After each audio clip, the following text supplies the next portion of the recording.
Good afternoon. Thank you all for being here today. At this time, I will reconvene the La Quinta City Council meeting of March 19, 2013. At this time, I'd ask that you all please rise for the Pledge of Allegiance. Place your hand over your heart and repeat with me. I pledge allegiance to the flag of the United States of America and to the republic for which it stands, one nation, under God, indivisible, with liberty and justice for all. Thank you. First item on the agenda is public comment. Anybody wishing to speak on an item which is on the agenda, I'd ask that you please fill out a request to speak form. It's the orange form in the back of the room, and give it to our city clerk up here. Anybody wishing to speak on an item that is not on the agenda may do so at this time by coming up to the podium. Seeing none, then we'll move on to the confirmation of agenda. Are there any changes, deletions, or additions by staff?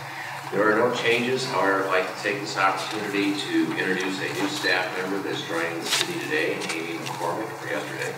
Amy McCormick is a business analyst. Can you please stand up? Please, let's see.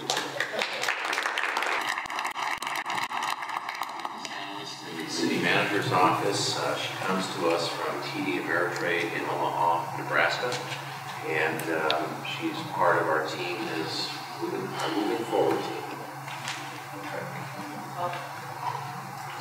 And Mr. Mayor, I'd like to introduce our new Deputy City Clerk, Teresa Townsend, to my right here. And she comes to us from an architectural firm in Riverside. And she was a former member of the Sunline Transit Agency. That's when I first met her. I knew her face was familiar, but I couldn't remember the name. Nice to have you with us, Teresa. Okay, council members. Okay.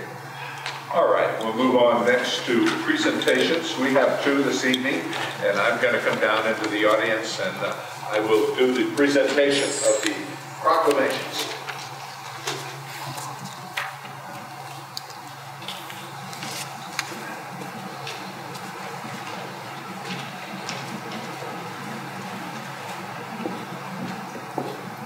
And I will get by the microphone. So. Thank you. Left its mic open.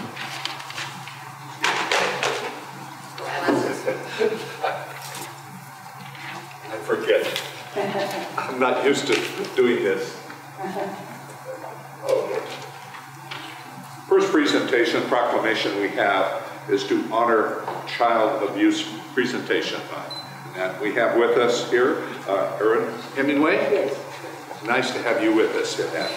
Child abuse and neglect is a problem of finding solutions depends on the involvement of people throughout our valley. Educational efforts supported by our communities and individuals throughout the Coachella Valley are vital to increasing public awareness. On behalf of the City Council, it is my privilege to present you with this proclamation and thank you and your organizations that you represent for your efforts. And I call upon everyone to support child abuse prevention activities in our desert communities and schools during the month of April and throughout the year. Congratulations. Please. This is Debbie. Here, let me hold it for you. Hi, I'm Erin Hemingway, and I'm a member of the Riverside Coachella Valley Collaborative for the Prevention of Child Abuse. There's several of us that meet each month with different groups that are interested in child abuse. April is Child Abuse Month, as the mayor said, nationwide, and we're giving out blue ribbons, blue ribbon pins. Everyone can have one. And we would signify our remembrance of the importance of talking about child abuse. It is preventable. This year's campaign focuses on the prevention and intervention of bullying. Something that starts at school or on the internet spills over in the community. Success in preventing bullying must involve our whole community. And I would just like to say in a personal note that I think the language and the words that we say to one another are so important. I believe that bullying begins with verbal abuse. In the spring of 1989, a Chesapeake grandmother began what was to become this Blue Ribbon campaign. It was testimonial to her 3-year-old grandson who was murdered by her daughter's abusive boyfriend. Bonnie Finney was the grandmother, whose misgivings about the way her grandchildren were being treated were confirmed in the most tragic way. She spoke to a Richmond newspaper reporter about her feelings. One day, I was just thinking about all the bruises I'd seen on my grandchildren, and I decided I was going to tie a blue ribbon on my band. Why blue? I intend never to forget the battered, bruised bodies of my grandchildren, and blue serves as a constant reminder to me to fight for protection for our children. The National Council of Child Abuse released these statistics. By the time a child is 18 years old, any child, 1 out of every 3 girls.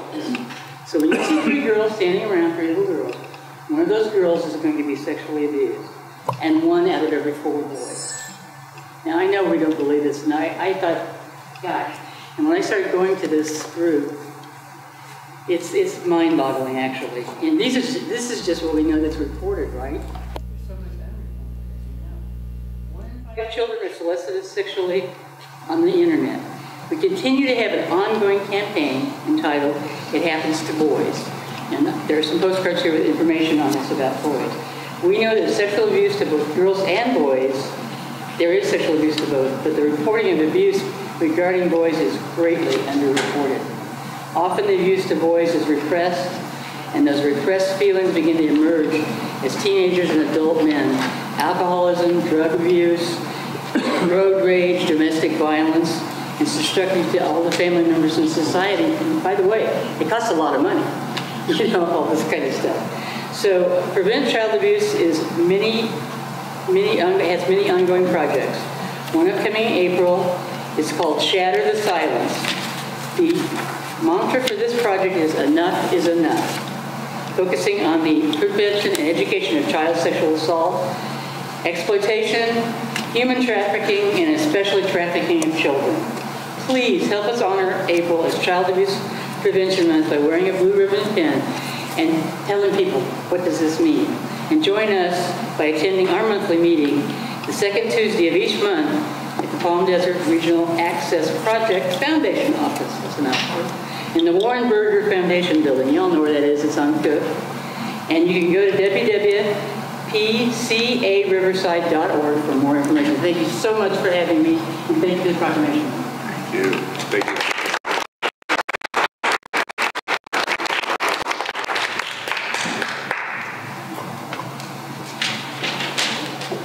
Thank you.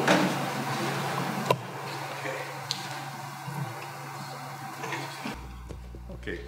Our second proclamation is a proclamation in honor of Hunger Action Month. Accepting the proclamation on behalf of Fine Food Bank will be Fine Board Member Linda Evans. Actually, we have Lisa Houston, who is the CEO of Fine Food Bank. Oh, yes. Join us. Lisa.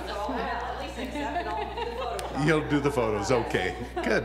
Nice to have you with us, Lisa. You betcha. Excuse me. Okay.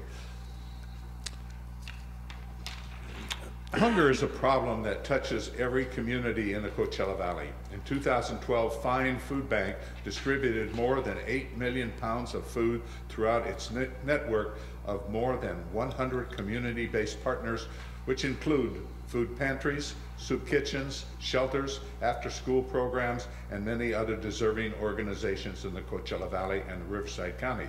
It is a challenging economy. Fine serves in excess of 80,000 people per month, many of whom are children and senior citizens.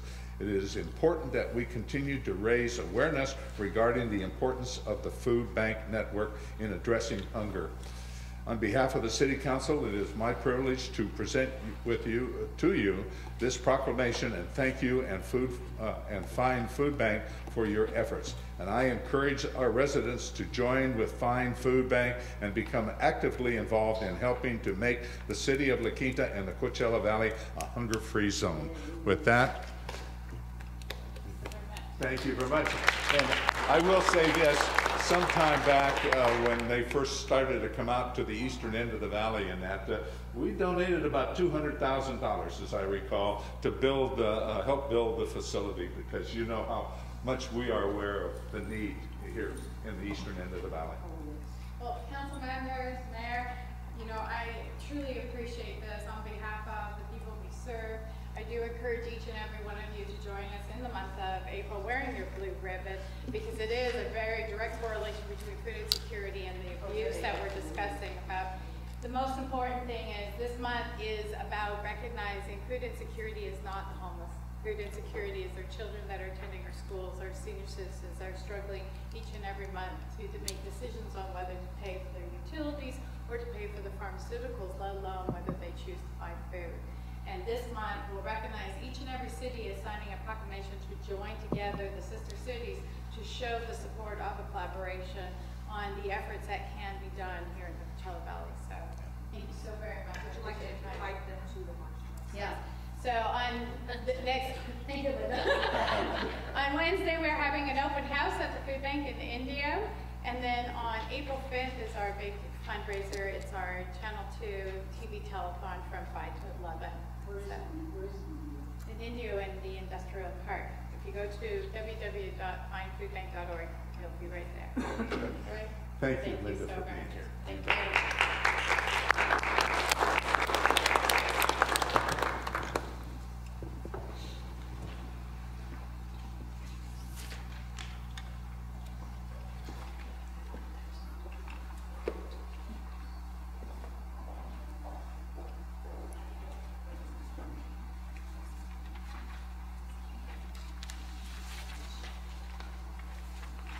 I'm going to add another quick presentation to tonight's presentations. And that last week we received a letter from a gentleman that lives up in the Quinta area of the city of Quinta, thanking and just wishing the best for one of our employees, Rafael Alvarado, and that works for Tim in the Public Works Department and very complimentary on what this employee did for him and helping him out. We don't too often get letters of recognition to what our city employees do, but we did here. So on behalf of the City Council, Tim, would you thank Rafael for what he has done, and we really appreciate these kind of things that come into our city. All right, thank you. Okay, we'll move on to written communications. We have none this evening. So then I'll ask for approval of the minutes of March 5. So moved. Second. Moved and second, please vote. Councilmember Osborne and Franklin, your vote is in favor. Thank you. Okay, motion passes. All right, we'll move on to the consent calendar. With the consent calendar. I would like to make a comment on number 3, just for discussion, not to pull it for separate vote. Okay. So did I. Okay. Oh, good. So maybe it's the same comment. Let's do that now Yeah. before we move on approval of the consent calendar. So consent item number 3 is our letter of support of the proposed legislation to allow successor agencies to use bond proceeds and authorization for the mayor to execute such support. And this is a consent item, but just for clarification for the attendees, in addition to all of the things that the state is doing to take and claw back potential properties, monies, reserves, et cetera, there's also now a change of heart that the state has on some bond issues and the timing of bond issues for cities in the year of 2011. And while we believe that we thought we were safe, yet again, the state's figured out a way to potentially get more of our dollars, and that's to the tune of 28 million. So this is a letter that we want to send to support legislation out there to not allow them to do this, because it will impact us even further. And this is really the housing bonds issued. The challenge is the bond issuance also has certain proceeds or certain components in it that don't allow us to pay them off in the earlier fashion before the date of September 2020. So here we're in a quandary where we've got certain documents that say this about our bonds, and here yet the state is still trying to say we need extra money and we want to take those from you. I don't know if there's anything you want to add to that, Terry? No, that was very good clarity. I was just going to suggest that we also send this letter to Assemblymember Nastandi. Oh, yes, that would be great. Yes. So that's, Well, thank you, Linda. Yeah. I think it's important that people not understand. only 41 million that is out there, it's also some bond money that we issued for a purpose and for future development of our city, so. Okay, I'll entertain a motion. I think there was a motion to approve. Motion, I'll second. I'll second. Okay, all right, please vote. Motion passes. Okay, we'll move on to the business session. We have two this evening, and the first one is an ordinance amending the La Quinta Municipal Code Section 13.24.030 improvement standards. Staff report, please, Tim. Yes, thank you, Honorable Mayor, City Council members. Briefly, what this ordinance change is, or addition, is to address the situation that we seem to find ourselves in now with partially developed projects or even projects where a map has been recorded, but the improvements for one reason or another have not been done. In order to regulate this and to alert property or potential buyers of these projects, because there are a lot of times they're in default with the bank as well, staff would like to have the ability to record a notice of incomplete improvements so that buyers of that project would be able to know that these improvements, both on and off site, are requirements of developing the property. So that's basically what we're looking for. Be happy to answer any questions, Mr. Mayor. Questions of staff? Lee? Thank you. So we'll have excuse me, something filed on this property. My question is, how would a potential buyer know that there are these covenants on that property? If we record this, they will get it when they do a title investigation. So given the title search on this property, they'll show these improvements yet to be made or needed to be made before any development can be done. Right. Correct. Okay, and well, I'm wondering also how that's going to affect, the developers and as far as their banking, but that'll be their problem, not ours. But I think it's a great idea to let them know that we've got issues on this property, and we're letting them know up front, as long as they run that title search on the property to see that. That's all I was concerned about. Thank you. Good. Christie? Okay. Yes, thank you. Just one, this sounds to me like a double security. Aren't the original conditions of approval, aren't they already part of the record that would be known to a potential buyer? Not necessarily? Not necessarily. In a sense, the conditions of approval kind of become part of the final map. I mean, you're supposed to satisfy or bond for the conditions when you get your recorded map. And a lot of times after the final map is recorded, the conditions kind of fall by the wayside because you now have, they've either been performed or been bonded for. I see. But they are still around if somebody wants to come in and look at them. Right. Okay, yeah, and certainly this is a tool that we need, so. Linda? Okay. We don't have any requests to speak on it, so I'll entertain a motion. All right, Mr. Mayor, I'll move to take up ordinance number 508, amending section 13.24.030 of the La Quinta Municipal Code pertaining to improvement standards by title and number only and waive further reading. Second. Moved and second, please vote.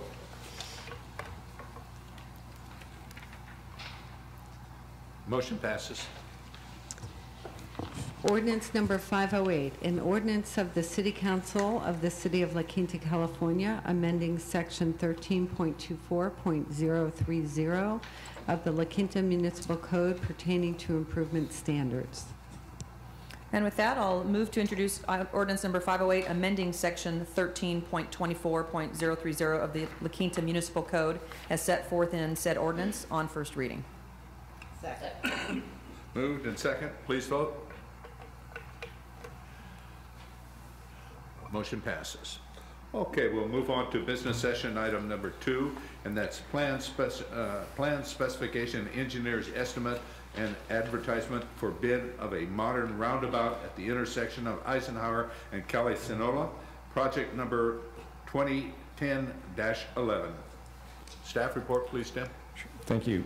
When this project was last before the City Council, we were basically at the decision point as to whether or not to move forward with one of two landscape designs, one of which was the standard median desertscape design, and the other was a more enhanced look with a center monument in the center of the proposed roundabout for an art piece. Staff was directed to move forward on the latter option and also to work with the adjacent property owners and some of the other people that provided testimony at that July 17th meeting. At this point, the project design is now complete. We've incorporated the comments that we received both from the City Council as well as from working with the adjacent property owners. The cost now for just the construction alone is $589,000. It includes a number of items that I've listed on page 2 of the staff report. Just briefly, we had to do some additional storm drain improvements because of the fact that the curbs move with the roundabout design. So we had to move the catch basins closer to those curbs. We have some lighting enhancements that we talked about for lighting both the center median with overhead light for pedestrian, as well as the landscape lighting that you would need for the center median and the approach medians. We also worked with the private property owners to improve their access. If you recall, there was two corner property owners that were concerned about having to be able to turn around in their driveway, basically, and we've addressed that, and that cost is now included. We have the installation of 8-foot sidewalks so that to allow both pedestrians and bicycles that want to use the sidewalks to be able to use the sidewalks around the roundabout. It also, just so you know though, the width of the roadway inside of the roundabout is approximately 20 feet, so it could accommodate a bicyclist that uses the roadway and a car. Finally, we have some deficient pavement and handicap ramps that needed to be replaced as part of the project. So that's how we arrived at the $265,000, which is basically the difference between the 85% estimate of $630,000 and where we are now at about $894,000 total project cost. Given that the project cost, before I leave that, we've also broken out as additive alternates some other landscape enhancements such as boulders and cobble. We've included the pavers as an add alternate within the truck median that's in the center of the roundabout. So those we are proposing to bid along with the wall for the art feature and the entry cove lettering that we showed on the exhibit from July. Those are add alternates at this point and not part of the money that we're showing here. So we have a funding shortfall of approximately $464,000 based on an estimate. We do not have plans at this point. That's what this item would entail. If the council chooses to move forward with the project, we'll bring back a budget recommendation. We do have other developer impact fee transportation projects that have either fallen off the list and freed up money, or savings from certain capital projects that we constructed that we could make up for this shortfall if the council decides to move forward with this project. That pretty much concludes my staff report. If the council wants to move forward, the other thing I would alert you to is that we should build this in the summer months because of the fact that building a center median island is going to require the intersection to be taken down for at least a few weeks. While that's done, we'll still maintain local access to those driveways that are immediately adjacent to the intersection, but we wouldn't allow traffic to go through the intersection while those improvements are being constructed. That concludes my staff report. Nick Nickerson of NAI and Brian McKinney and I are here to answer any questions. Thank you, Mr. Mayor. Thanks, Tim. Questions of staff?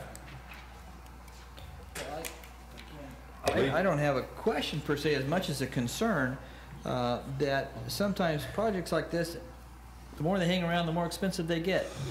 And, you know, example is the City Hall improvement. When we did City Hall, it went up substantially.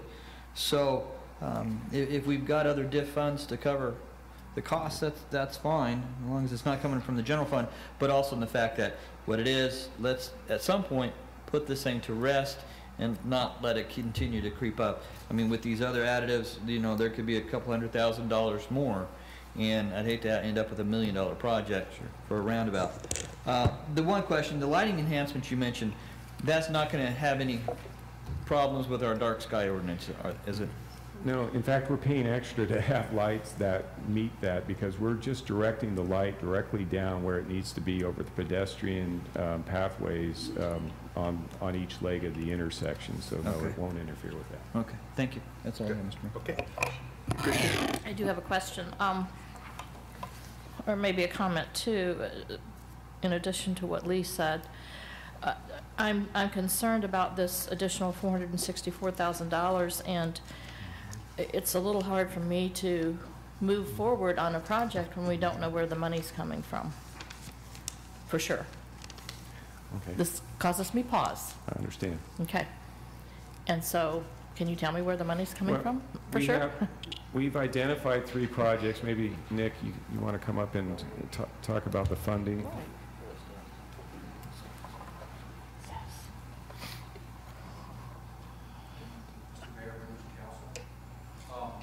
Recently, I was asked to put together a cash flow model, basically took all of your existing projects, the ones that are closing, and determine how much money is left over from those projects that could be then redistributed to other projects. The ideal thing is that because they were just now closing, that money's not assigned to anything else yet, okay? And we did that, and we also recently, as early as a week and a half, 2 weeks ago, received our information on what Measure A money we have coming in. Okay, so from the cash flow analysis that we performed, we've determined that we have enough DIF money that is saved on other projects. Either we found other money or we saved money or something happened. We got that money back into the system. That DIF money alone, because this project's DIF eligible, is available and could be assigned to it at your choice. Okay. In addition to that, over the next 5 years, beginning this next fiscal year, you're going to get $4 million. Next fiscal year from Measure A, a little over $4 million. Next fiscal year, because you have a little residual money this year that won't get here till next fiscal year, the number is going to be around 800 grand. Okay, so this project is at your discretion, is clearly fundable within the programs that make it eligible for that money, if that's good. Specifically, though, the 3 projects are a signal at Orchard and 50th that was proposed at one time, one at Jefferson and 53, which is basically the future entrance to Silver Rock from Jefferson.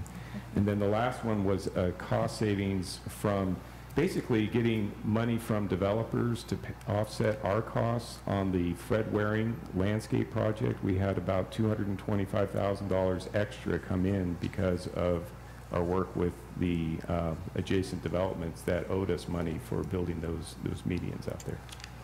So you can say with absolute certainty, 100%. Yeah. Where have I heard that before? I think it comes from being in that chair. Yes. Yeah. That phrase. Okay, thank you. Mm-hmm. Good. Yes, I do. I have just a couple. I'd like to comment first that I think it's really important that we move forward with this. That is an intersection that needs attention. And I think it's also important that the end product is something that is a standard as we move forward for community buy-in, if you will. So we want it done right. But given another item on the agenda as a study session item, which is the lighting and landscaping issues, I'm a little concerned about adding additional costs to something that is already somewhat underfunded. So I would, at this time, not that I don't want to make sure that this thing is landscaped or in some way aesthetically pleasing at the end of the day, but I'd like to see us have the landscaping part of the bid process bid at a separate dollar figure, if you will. And I think, Tim, you've already indicated it would come in that way.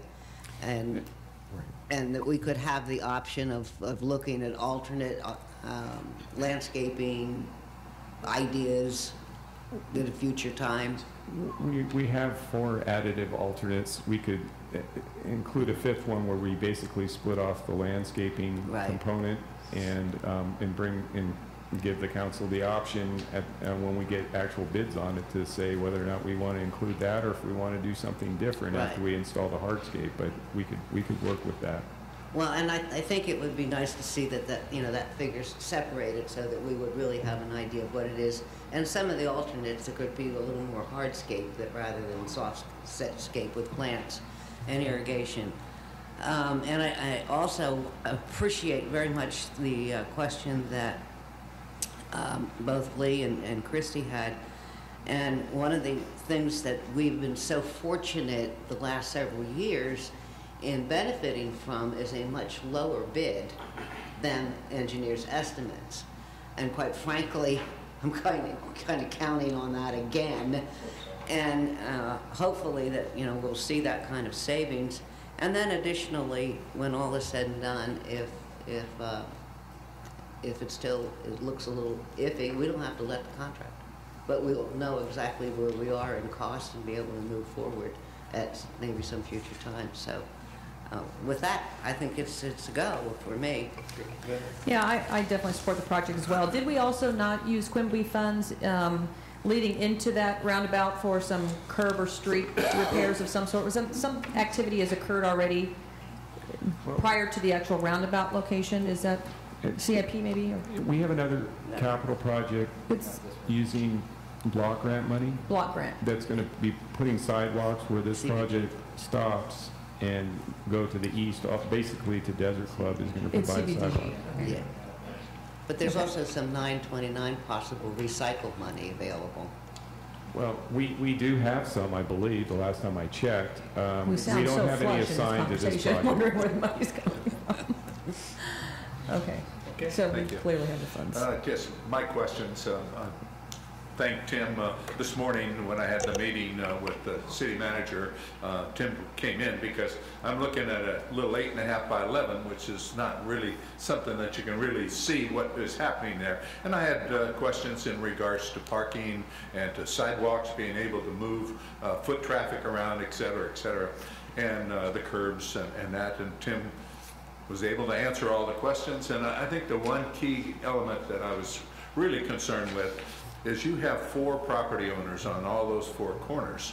And what impact is this going to have on them? Are they in agreement with what we're trying to do? Do they have any problems? And Tim has assured me that he's had meetings with them and he's talked to them, and they are looking forward to seeing the roundabout go in on this corner. So if we can get the property owners to be happy with what we're trying to do, we've resolved most of our problems right there.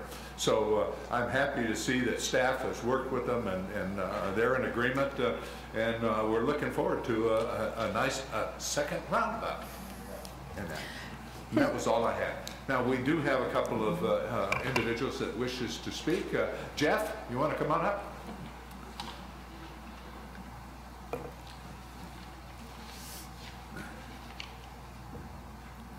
Mr. Mayor and members of the council, my name is Jeff Smith. I live at 54631 Avenida Alvarado here in the city.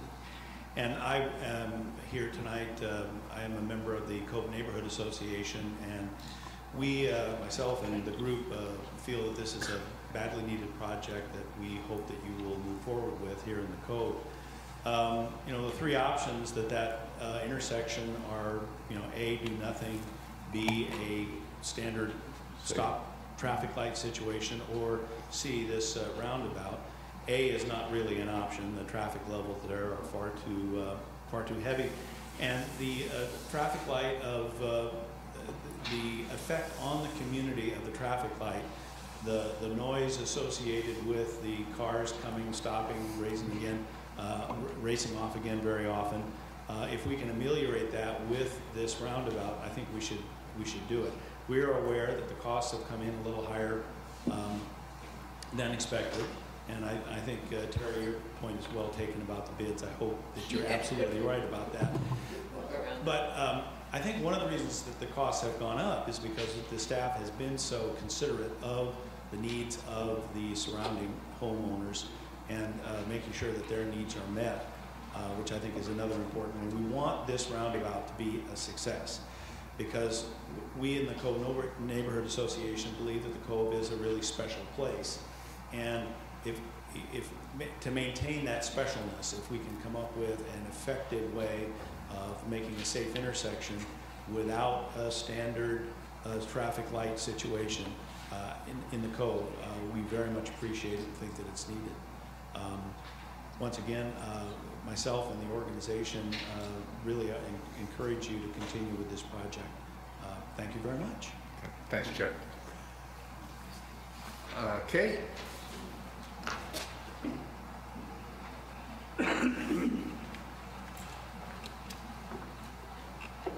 Kay Wolf, 77227 Cayenne Sonata, and I too would like to speak as a part of Cove Neighborhood Association, and would especially like to thank the staff for going to so much trouble to meet with the community. I was at the community meeting held out in the driveway on a very hot evening on the southwest corner of where the roundabout would be, and when the meeting started, it was not only the temperature, but some of the temperaments that were pretty warm.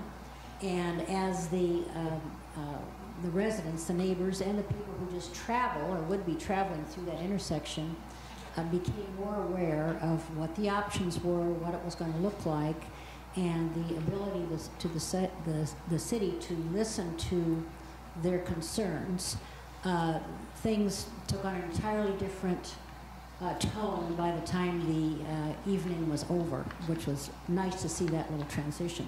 Their concerns were, one lady came with her mother, the mother was in a wheelchair, and they were worried about getting the mother in the car in a driveway that might be truncated somewhat from having this roundabout put in. And so I know that part of what this expense is was being considerate of that lady and others who might occupy that corner, those concerns would be heard. They were worried about their driveways. They were worried about people crossing the street there, and I think these are all things that have been addressed through the lighting and the walkways and all that. The feedback that I've gotten as part of the Cove Neighborhood Association has been person to person. All of us try to be active in the community and ask around on how people feel about issues. And this one, although it's not 100% positive, as we can imagine, because people have had difficult experiences with even one major roundabout in our own city, but this one's going to be different. This is going to be a modern one. Remember when Stanley said, "What is a modern roundabout?" And now we will know. And so the feedback that we get person to person is generally positive. People who've driven roundabouts say, "Oh yeah, this city could use them, and what a great place to put it." Also, when we put it up on our website, people commented, and most of the comments were positive. A few people said, "Oh, what about the roundabout at Jefferson," and things like that. But you know, that will all come as a learning experience as people get used to a modern roundabout. I spoke earlier today with Paul Luna, who is the resident on the southwest corner, who has spoken to you, I think, a couple of times in support of the roundabout. Those residents sure do not want a signal light there. They sure do not want a signal, and they know something has to be done. And Paul's the same way. He was quite a leader of that little group that evening. And he said he would try to come today to speak in support, but I don't see Paul here. So I did speak to him today, and he still is in support. I think this roundabout will be a big asset to the Cove aesthetically and as far as safety is concerned, and would serve to slow the traffic on a street that's getting busier and busier, and make it smoother to get through that busy intersection. This roundabout would enhance our commutes, add to the charm of the community, and to the safety of our daily lives. So I think I heard you saying that you feel support for it, and I would just like to say, what a good idea. Thank you. Thanks, Kate. Anyone else wishing to speak on this item? Seeing none, we'll move on. I'll entertain a motion. Okay, well, go ahead. No, you started before I did. How about it? I'm going to move staff's recommendation here along with the modified landscaping as an alternative. Okay, the only part of the recommended action that I'm not real happy about is the engineer's estimate of probable construction cost. I guess we won't have that, a more definitive answer right away until we have that, though, right? Is that okay with everybody? All right, go ahead. Then I'll second the motion. Yeah, just a concern. Okay, it's been a motion and a second. Please vote. Motion passes. Mr. Mayor, if I could add, though, something that's going on in the Cove on Eisenhower. There are more and more and more of us using Eisenhower since it became a three-way left turn at Eisenhower and Washington. And that traffic has really greatly increased. It's amazing how much so. Because of where I am, I'm used to pulling out and going down Bermudas, and I get on Bermudas, and I was going to go down Eisenhower, so at the next one I have to quick make a right to get over to Eisenhower and go down Eisenhower, because it would be almost like a U-turn for me at that corner. But I'm getting used to it, so it's a delight to go that way if you're going on out of town. So good move. Okay. All right, move on to our study session. We have a couple of them this evening, three as a matter of fact. And that the first one is an update on the city's financial status. Mr. Mayor, I'm going to be giving the report, and let Les get up here to help me here by running the PowerPoint, or Kim. I guess. Okay. Basically, I'd like to put this up.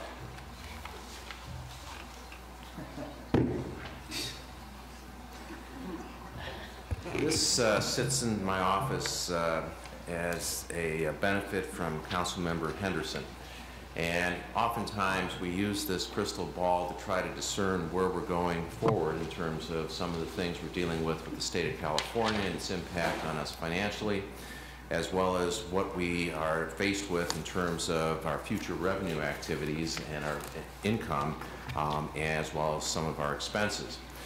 So we thought tonight or this afternoon, we would give you an update on our financial status, primarily because City Council has been doing some heavy lifting here, as well as staff and the community, to deal with our budget deficit and to deal with the means to try to find a way to fund our capital improvement program on a going forward basis.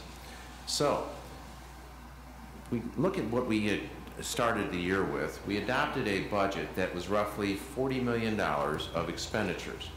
And at the time this budget was adopted in June of 2012, we anticipated that the general fund would have $37.9 million worth of revenue, and then we would use roughly $2.1 million out of our reserves to balance the budget. Going into this fiscal year's budget, there was a lot of discussion in the spring of this year about the need to dip into reserves. And as we then came forward and adopted the budget, we agreed that we would do that for last fiscal year, being 11-12, as well as this fiscal year being 12-13. So we moved forward, adopted the budget, and started down our way, and started having discussions in the summer of this year of concrete measures that we could take to reduce this deficit, if not eliminate it. We then came back to you in February of this year with the mid-year revised budget. And at that time, we were not seeing the full impact of the cost reductions associated with the staff reduction that we implemented in January of this year. But we did have some revenue increases and expenditure reductions that allowed us to save roughly $100,000 in what we would otherwise have to dip into reserves to fund the gap between our revenues and expenses in this year's budget. So we sat back and started working after the mid-year on where we were going in terms of what we might be looking at in 2013-14. Basically, we initiated the 2013-14 budget process. Robin Bird and myself have spoken with the department directors. We've looked in this crystal ball to try to see if we could get some clarity on things. And we looked at how we can project out our revenues and looked at if we kept all expenditures flat, except for our contract service costs relating to police services, and knowing that the police service budget was going to increase somewhat due to the contract adjustment that the county's making based upon their agreement with the patrol officers. We said, okay, let's see what we can come up with our budget, seeing that we have a flat budget and we have the same expenditures as we had last year. So one of our first steps was to look at our capital improvement program. You will see the capital improvement program will be before you as the next study session item, and it's showing a significant reduction from this year to next year in our capital improvement program. We're going from roughly $50 million worth of improvements that we're doing this year to roughly $25 million worth of improvements that we're doing next year. A lot of that funding is coming from monies that we are carrying over from prior fiscal years, or some monies that we are able to get through grant funding and the like. However, if you look forward, and when we get into the capital improvement program in particular, it will drop down to roughly $1 million to $1.5 million a year, starting in 2014 and going forward. In some ways, that's good. That means that we've met a lot of the commitments that we need to meet in terms of infrastructure spending and that, but we now have some new concerns that are coming apparent in the crystal ball here, in that a lot of our facilities are now 20+ years old. At our last council meeting, it got a little bit warm in these chambers towards the end of the meeting. The reason was the air conditioning system went down again.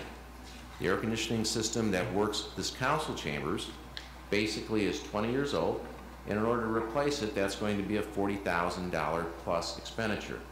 We have 2 more of these 20-year-old air conditioning units here at City Hall that are also going to need to be replaced. Unbeknownst to us, a fire line broke at the senior center due to the age of the fire line. That was a $25,000 expenditure. So what we're doing going forward is we're putting together a plan to identify when things need to be replaced, the costs associated with that plan are replacing those items, and we're going to include that, like we have in the proposed capital improvement budget, on a going forward basis, so we start putting money away to start being able to make these improvements as things break. The same holds true with street improvements, the same will hold true with park improvements. Our second step then is to start the operating budget process. And basically we elected to start now with certain aspects of it, and then we'll get more clarity again in the crystal ball come May. In looking at May, we have a couple of things occurring. First off, the departments are starting their budget activities. We're going to start conferring with them in April. We're going to be looking at ways that we can reduce costs further if possible. And we're also going to have to look at ways that we are going to increase costs relating to investments or strategic investments in technology improvements, strategic investments in staff training, as we discussed when we adopted the workforce reduction plan, as well as we're starting to get more activity at our counter, indicating that we're getting more activity and interest in building and development. So we're looking at other ways that we can potentially contract out certain services so we have the resources available when we need them, and then we can not have the resources or expenses there when we don't need them. In addition, we don't really have a clear picture of our going forward revenues. And there's a lot of discussions that have occurred where, gee, people see more activity at certain retail establishments or restaurants. We see declined activity at some hotels and that. But as pointed out in the staff report, our revenues basically come in anywhere from 45 days to 90 days in arrears. So basically we're getting sales tax revenue now from the last quarter of 2012. The season really starts and our sales tax really comes in and accrues in the first quarter of 2013. We won't know where we're what those numbers are until late June or July. Our property tax revenues are based upon estimates that we get from Riverside County, and they do a preliminary evaluation that they submit in roughly June of every year. So one of the reasons why we're not racing forward with haste to get our budget in place is the fact that we're going to go on revenue projections that we have in place or we feel comfortable with, albeit very conservative ones. And as we then get more information starting the latter part of the spring, we can then refine our numbers. But with that, we looked at various things in our operating budget. And in instructions to the department directors, we said, okay, let's keep our budgets flat. We will look at some additional increases relating to technology and training.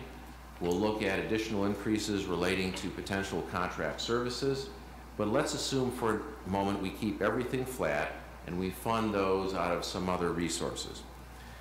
We contacted the fire department, and as we've discussed before, our fire services budget is one where, due to the agreement we have with Riverside County, based upon our former redevelopment agency, we break even, if not accrue, additional funds in our fire service contract, so that budget really has limited consequence as we sit here today.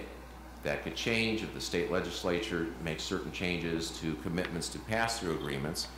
If that changes occur, or that change occurs, then we'll have to figure out how to fund another $3.5 to $4 million a year for fire services to maintain fire services here in this community. Again, the police service budget will change based upon the contract adjustment that we knew about when we adopted the police services budget, as well as the discussions that took place prior to adopting that budget in June of 2012, when the Sheriff's Department was laying out what was going to change, and that will go up by roughly 2.5% or $333,000. We then looked at our other operating budgets, and basically we came up with a total budget estimate for next year of roughly $38.3 million.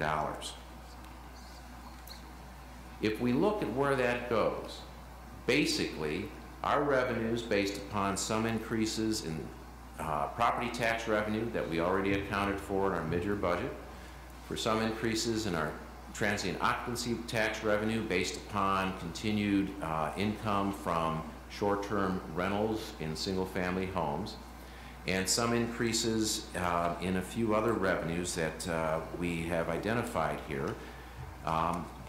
Basically the fee increases that you had at the study session and were anticipating based upon the study session 2 weeks ago, or a month ago, excuse me, you will look favorable on to adopt tonight.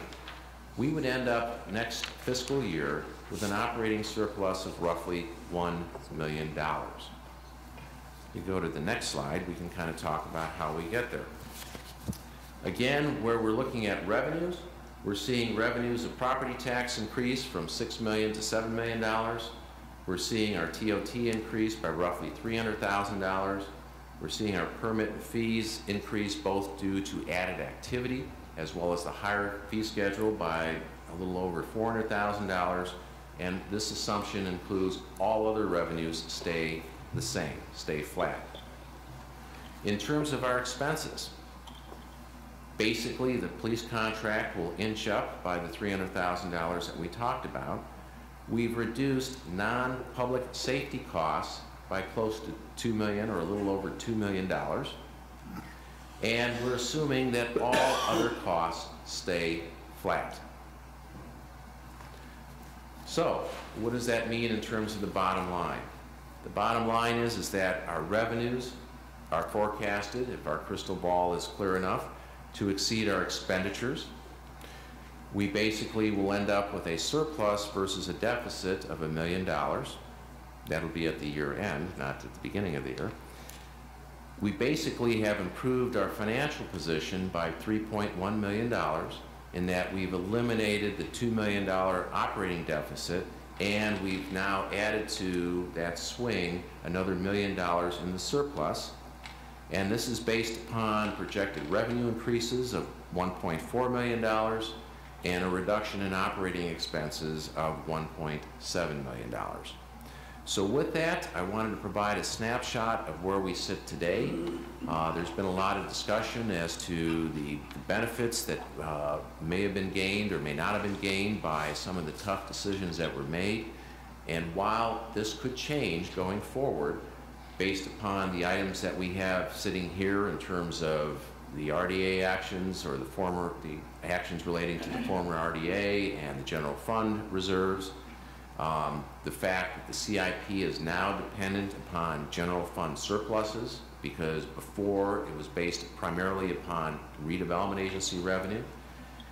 The fact that we have projections here based upon the economy as we sit today, and as we've discussed in the past, there are trends that are changing things. There are other things impacting the economy that may change things. We want to proceed, but proceed with caution, and proceed in a manner that we don't do major expenditure fluctuations that would upset what we think would be a positive year-end in 2014. Conclude my presentation and be happy to answer any questions. Questions of Frank? I have a whole lot of comments. Yeah. Frank, again, clarification. You've used a very conservative approach to these figures? Yes. So they could change? They could change. Basically, the only increases that we have identified are either ones that have occurred this fiscal year, being the property tax, and we are very assured that that will continue forward, but we haven't assumed any increase in housing construction or commercial construction, as well as increases in TOT revenue and fees based upon actions that you have taken. But we have not anticipated or put into these projections any increases that would result primarily from outside our local city control actions that might enhance our revenues. Okay, that was it. Well, let's go to the comments. Lynn? Well, I mean, we do have, granted, the conservative approach, but clearly some of the savings and the expense reductions are concrete numbers that we did based on staff reductions, et cetera.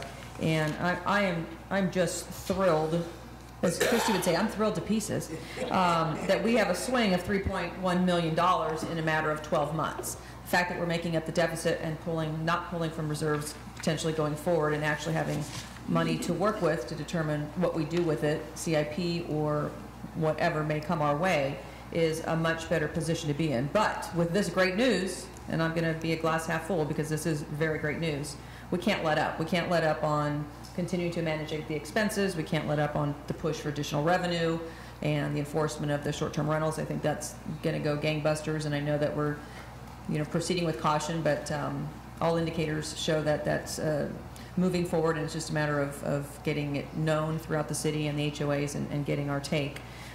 So this is a great time to have this report coming up on our budget time, and I know staff's been working hard, so strong work on getting to where we were. I remember last year at this time, it was the 15% across the board, no matter what. Half of marketing was gone, and we were worried about what was next year going to look like. And we're here, and we've made it, and that red bucket is turning to black, and we have to stay the course. And thank you for the hard work. Thank you all. Terry? Yes, thank you, Mr. Mayor. I'd like to clarify on the crystal ball for me actually represents Sacramento.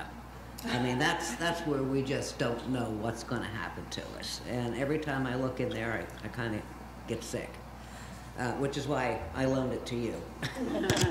And then under background, I can't help but feel a little bit compelled to add some information on the background analysis part of this that you've done, and again, you guys have all done a terrific job, and the actions that we've taken have all gotten us to this point.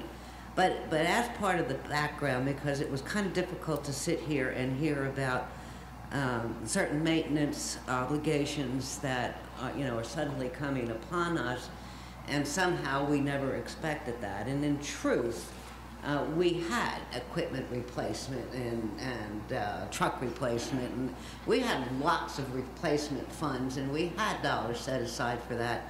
And when the Great Depression hit, and we lost approximately $4 million a year in revenue and interest from funds that were no longer invested, and we lost sales tax, and property taxes went down because prices of land went down.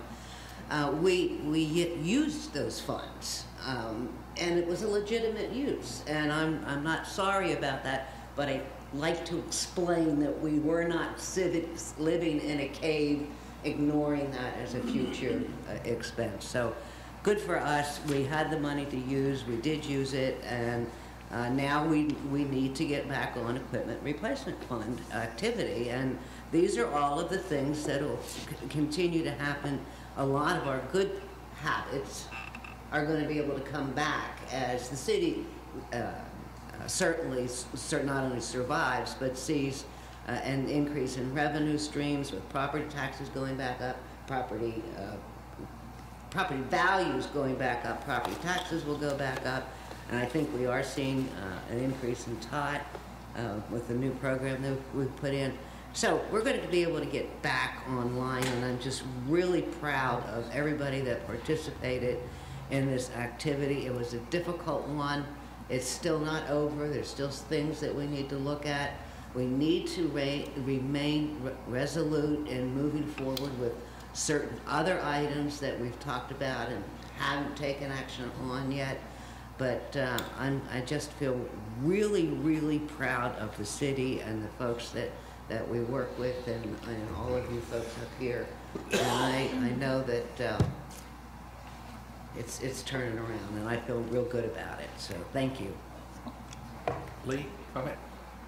Yes, sir. As has been said before, it's great to see the tough choices that the team has made here. Our city manager and our department heads, you guys have done a heck of a job in controlling our costs and reducing those costs to be able to turn this thing around, and that's been great. It's good to see this economy coming back up a little bit, you know, with a 4% reduction in costs and a 4% increase in revenue. These things are turning things around, but it's to a great extent because of our team here and the tough choices they've had to make this year. Yeah, but like you said, we need to be, you know, aware of the future. We've got some issues coming up in the future. We've got whether the traffic signals that need to be rewired. We've got a lot of these things that are coming up soon. And, you know, we were just talking about $200,000 in here. So there's funds that will need to be spent in the future to maintain what we have in La Quinta. A big part of also what we're doing, we talked a little bit about, is property values. We need to continue to be vigilant in helping to increase property values here in La Quinta for our residents. And one, bringing the budget back into the black is a huge part, right, in itself. But also having those capital funds available going into the future so we can make those either replacements and repairs that we need to, or to stay up at the times, whether it's be here in the council or out there in the city. So it's a great job, staff. Thank you guys very much. Thank you. Good, thanks. Christy? Yes. When we were sure that the RDA was going away, I can remember a statement by council that more than once by this council that we will persevere. So I think that our staff has done a great job of grieving quickly, shall we say, and moving on. And this is just an example of what you can do with perseverance and determination and love for a city. So this is excellent. I like the way we're going, and we are proceeding with caution, but it's a conservative picture, and I think it looks really good. I appreciate all the hard work of staff. Thank you. Thanks, Chris. Yeah, I can only reiterate what council has said, because I think we all appreciate what staff has done in this regards. And thank you, Frank, and all of your people for the outstanding job. Okay, unless there's something else. I didn't have any. Okay. So, okay, we'll move on to study session item number 2, and that's the feasibility of assessment districts for the maintenance of the North La Quinta subdivision entrances and perimeters. Lee? Mr. Mayor, if I can, please, due to my residence being in North La Quinta at the Bella Vista development off of Fred Waring, I'll have to recuse myself as many of these projects are or developments are within that area. Staff reports, please, Tim. Thank you, Honorable Mayor and City Council members. Back last March 2012, when we presented the Lighting and Landscape District budget, we included an analysis of some North La Quinta subdivisions that are receiving what would be considered special benefits in that their perimeters are being maintained, perimeters and entryways are being maintained as part of the Lighting and Landscape District. These subdivisions do not have HOAs, and so this has been their maintenance method since they were formed 20 plus years ago in some cases. So the estimate of that maintenance was about $140,000 cost to the Lighting and Landscape District, of course, which is spread citywide and is intended for median landscape maintenance. In looking at that, Wildan was asked to go back and prepare a separate analysis and take a look at that. That's been a memo from that report is included as part of this staff report, and this is what we're going to be talking about this evening. In doing their analysis, the first thing that they did was they looked at the subdivisions and grouped them in 3 zones, and we'll look at that on the next slide. The grouping is based on the level of improvements that are available to each one of the subdivisions. For instance, the green is zone 1. It only has 1 subdivision, La Quinta del Oro. It has only improvements out there on Washington, perimeter landscaping, no entrance per se. That's what the yellow line means out there, and then you can point that out on that. The next group over, and so consequently, because it only has that much perimeter, it's going to be the lowest cost to do improvements and maintenance for that particular zone. The zone adjacent and to the west, or excuse me, to the east is the purple zone that you can see the stars indicate all of the entrances where they have, or used to have, annual color planted every year. The yellow area is again the perimeters that are being maintained within the Lighting and Landscape District, and you can see them. It's pretty much they all abut, or at least the northern boundary is Fred Waring for that group. Then the third group, which is group zone 3, is the light blue area. They are largely just receiving perimeter landscape maintenance as part of from the L&L district, and so their cost level is somewhere between the green group and the purple group. So if we look at just the capital cost for a minute of taking out the landscaping that they have, and if we were to replace it with modern irrigation, drip irrigation, and a desert scape appropriate for what CVWD would approve as part of a refurbishment, the Zone 1, the La Quinta del Oro folks would be looking at about $200,000 worth of improvements to replace that landscaping out there on Washington. Zone 2, because it has the most frontage and the most entrance improvements, is looking at about $6.8 million in improvements. In Zone 3, we would be, because it's just a perimeter for the most part, we're looking at a total capital cost of $4 million. No maintenance cost included in this. This is just basically to take out the old and put in the new. So if we look at maintenance costs after that, and Wildan in their report has several different scenarios for doing this. If we go to the next slide. If we were to do a minimum level of maintenance, basically bring back the annual color, do the tree replacement, all the plant replacement to the level that we were doing, say, a couple years ago, we're looking at the minimum level of between $79 and $214 a year per property. The maximum level is if we did the refurbishment and then started doing, and then also included the maintenance of the refurbished improvements, we would be between $200 and $490 a year. Keep in mind, these are very rough estimates at this point.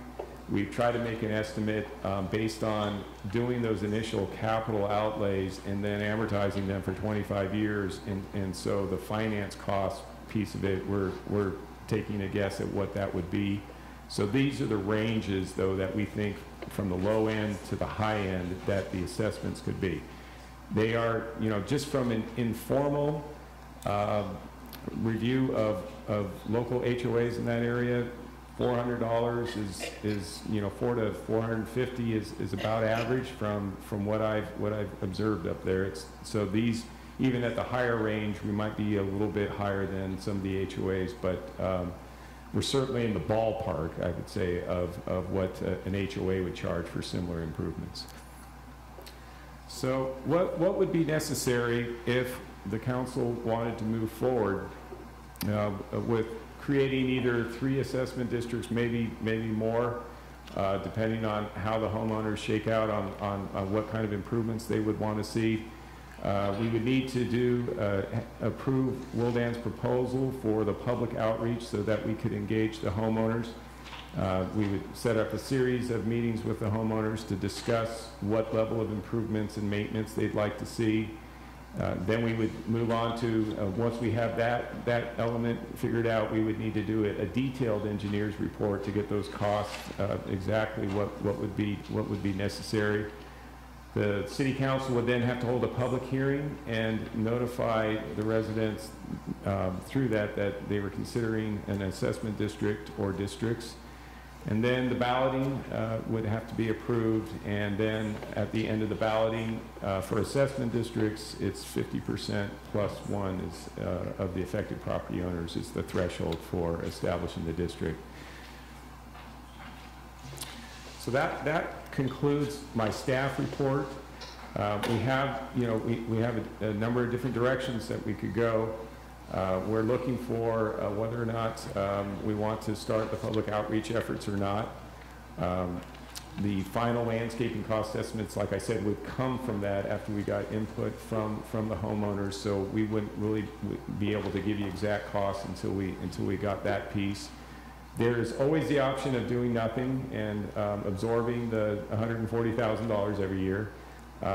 Or even talking to the homeowners and having them set up their own assessment districts is still an option also. I mean, that could be done as well. That concludes my staff report. Jim McGuire with Willdan is here, as always, and myself and Maria Casillas are here as well to answer any questions. Mr. Mayor? Questions to staff? Christian?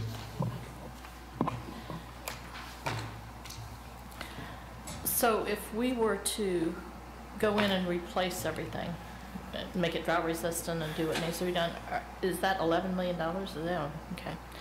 And we don't have the money to do that. Okay. So that would appear not to be a viable option. Not at this time. Okay.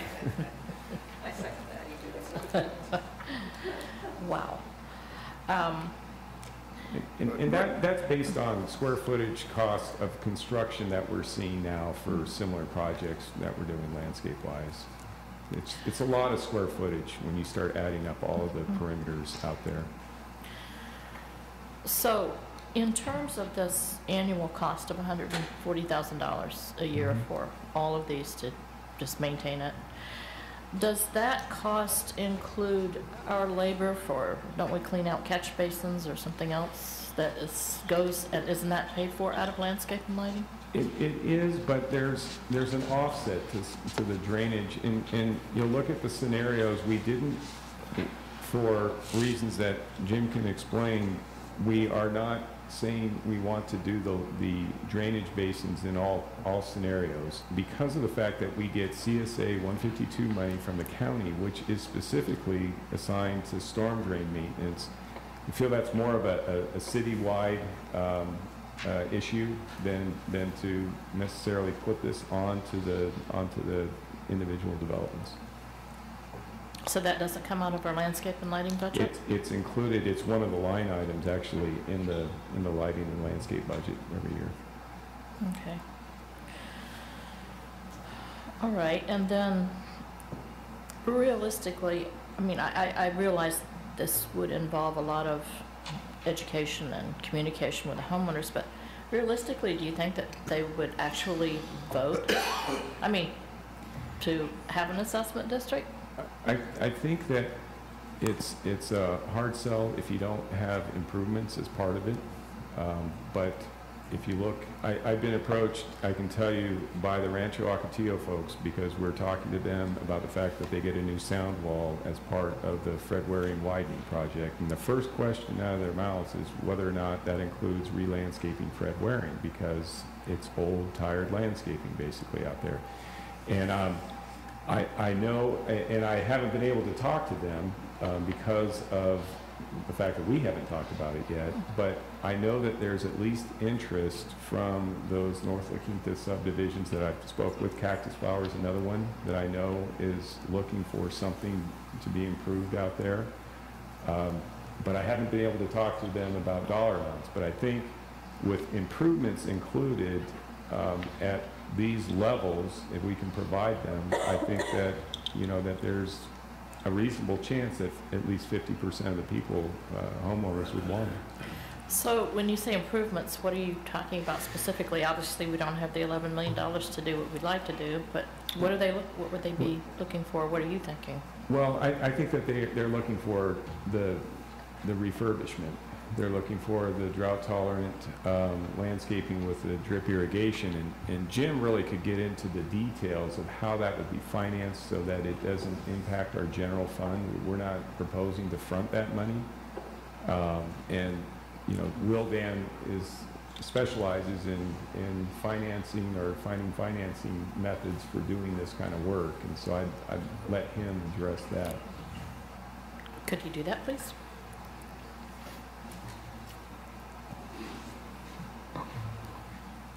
Clearly, before we did any type of real active financing, we have improvements, we have to zero in on the project.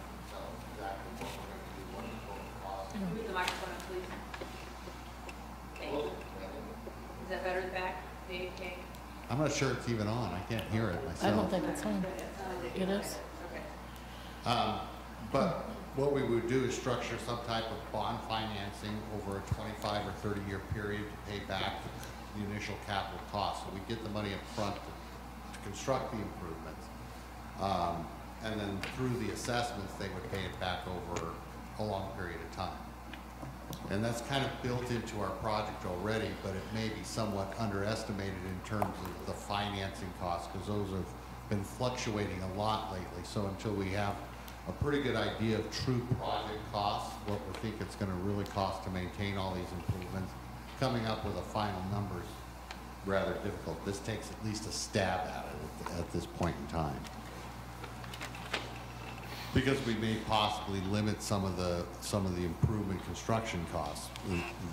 These budgets reflect an assessment that includes refurbishing all the retention basins in the area as well. Well, some of them may or may not need it. So certainly the perimeter landscaping needs it, but not necessarily the retention basin. So some of the costs can be adjusted, but until we actually identify which projects we need to follow and what we're going to do, it's hard to really zero in on a cost. But that would be built into the assessments. Okay, thank you. Okay. Barry? Did I hear you say bond, $11 million payable back over 25 years? Yes, ma'am.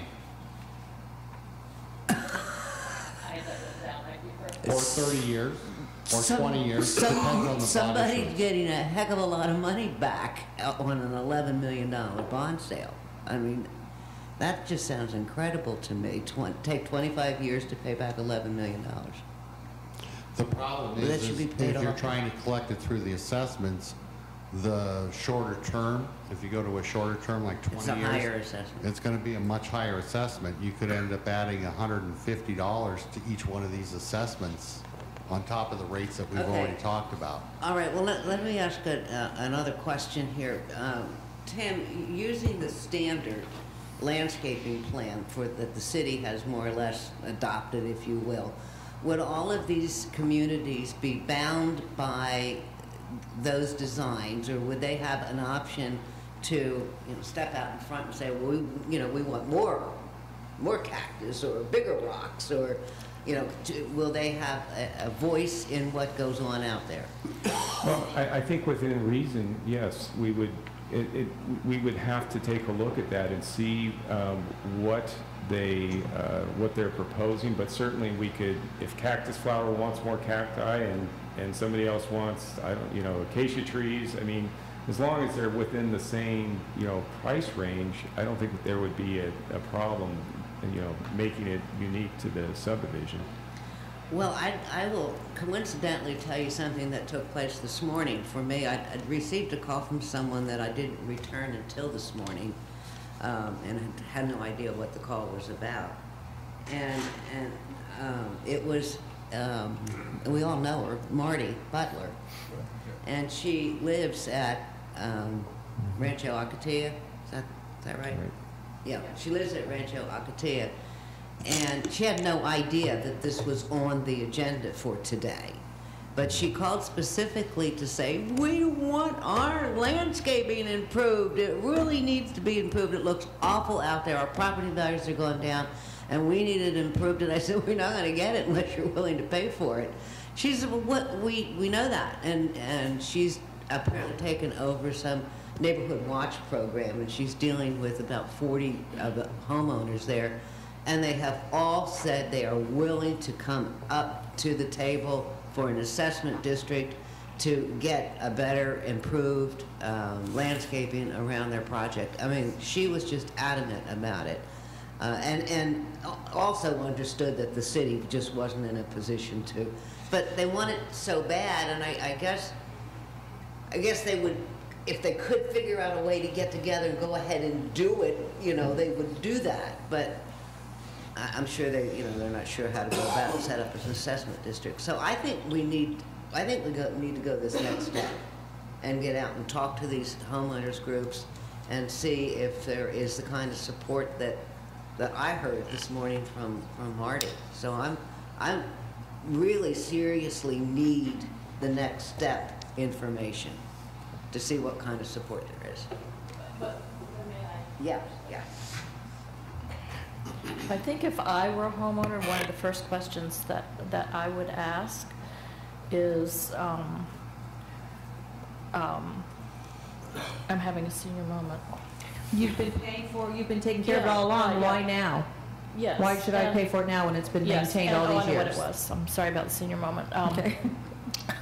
That was the resident I was going to talk about. No, I think that they would want to know worst case scenario. That would be the first question I would ask.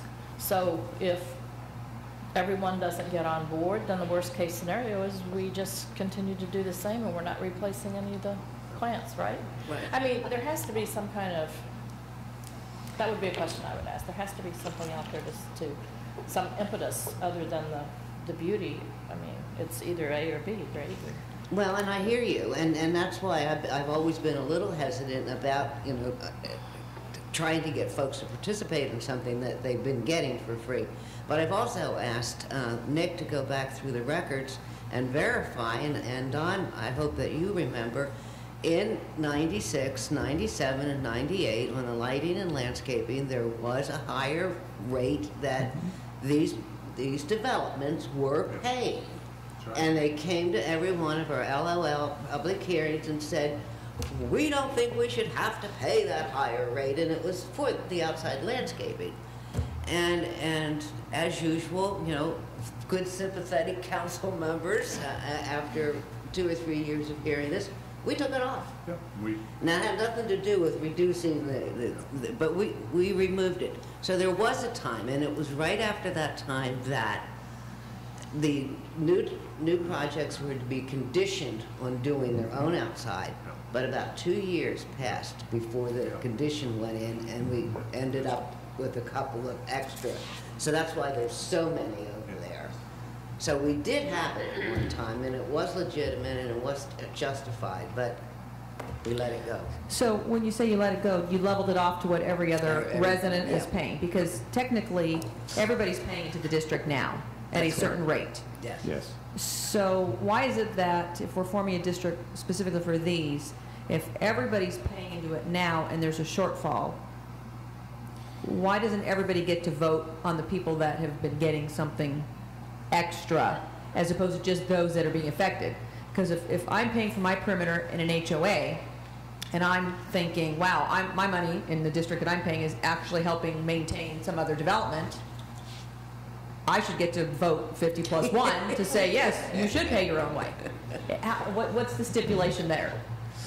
Is that just not the way it works when you're doing a district because it's a separate district? And will they be paying into the normal one, and then there's going to be a special one on top of it?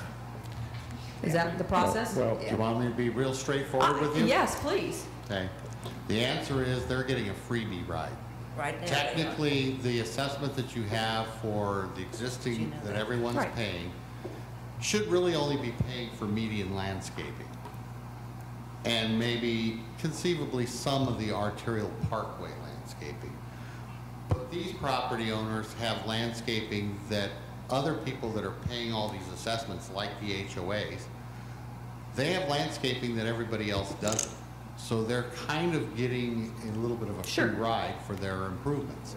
So because of the provisions of Prop 218 and partly the positions of the council over the years, this just hasn't been touched.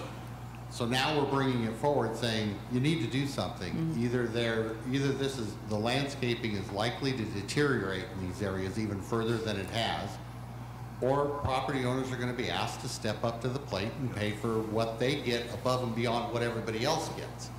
So that's the whole nutshell. And those areas, is that city-owned property or city right-of-way property? I mean, who actually owns the entryway to Rancho Ocotillo or Cactus Flower? You know, most of those, I'm almost positive they're all in the city right away at this point. As far as we can tell, they're all within the city right away. Okay, so then that's that catch-22 because We're not going to let it. we don't want to let them look terrible because we just talked about maintaining our property values and wanting to ensure that this is still a viable place to live and work and attract people. So, it's shame on you guys for taking that away years ago. And exactly why in all these budget scenarios that I presented for you, there is a general benefit contribution that the city is obligated to still pay. There is a level of maintenance that you have to provide as a city to sustain these improvements. Property owners are only being asked to pay for what's above and beyond a baseline level of maintenance. Well, we need to do it. We need to do it. No legal obligation to do this.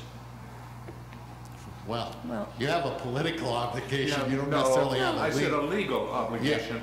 If we decided to say, we're not going to maintain it anymore, going to let it sit there and do its thing. Yes, you do have some obligation in terms of public safety and, largely related to public safety and right